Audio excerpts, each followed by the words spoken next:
nouvelle ère s'ouvre au sein de la police nationale congolaise. Ce samedi 6 septembre 2025, le vice-premier ministre, ministre de l'Intérieur, Sécurité, Décentralisation et Affaires coutumières, Chabani Louko, a donné le coup d'envoi dans la cité de Kasangulu, au Congo central, de la formation initiale de longue durée des 700 nouvelles recrues à la police nationale congolaise. Sélectionné suite à un appel à candidature dans la ville de Kinshasa et retenu après un concours de recrutement, ces candidats policiers seront formés avec rigueur et discipline durant 9 mois au sein de l'école de police de Kasangulu, nouvellement réhabilitée. Cette démarche, socle d'une police professionnelle, est comprise dans la loi de programmation de la réforme de la police nationale congolaise et vise à matérialiser la vision du chef de l'État, Félix-Antoine Tshisekedi, celle d'avoir une police professionnelle et apolitique, capable d'assurer la protection de la population et leurs biens. C'est une première depuis son existence que la police nationale congolaise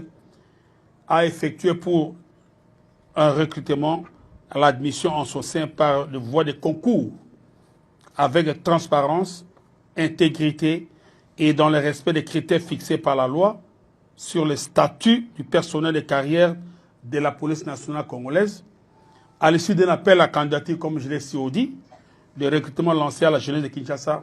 à travers les médias. Déterminé à garantir la mise en œuvre de cette réforme ambitieuse, le vice-premier ministre Chabani a indiqué que cette session ouverte augure une perspective nouvelle par le renouvellement et le renforcement des effectifs de la police nationale congolaise afin de faire face au vieillissement de son personnel. Cette session ne devra pas seulement se limiter à la formation professionnelle, mais aussi morale pour prévenir les incidents déplorables survenus dans la ville de Boma, dans cette province du Congo central, des suites des actes graves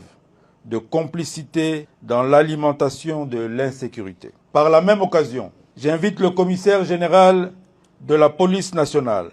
à prendre toutes les dispositions pour assainir la police de tous les éléments véreux qui ternissent l'image du corps auquel ils appartiennent. Au terme de cette cérémonie, le vice-premier ministre, accompagné du gouverneur de province, Grace Bilolo, a effectué une visite d'inspection dans ce centre nouvellement réhabilité sur fonds propres du gouvernement congolais. Du dortoir, hommes et femmes, en passant par les bureaux administratifs, puis le réfectoire et installations sanitaires, le vice-premier ministre s'est imprégné profondément des conditions d'hébergement de ces candidats policiers durant leur formation. À savoir que les policiers issus de cette session, outillés selon le principe de la réforme, seront à la fin de cette formation comptés parmi les 90 000 autres policiers qui devront être formés également au cours des 5 prochaines années en raison des 18 000 par an afin de constituer une police rajeunie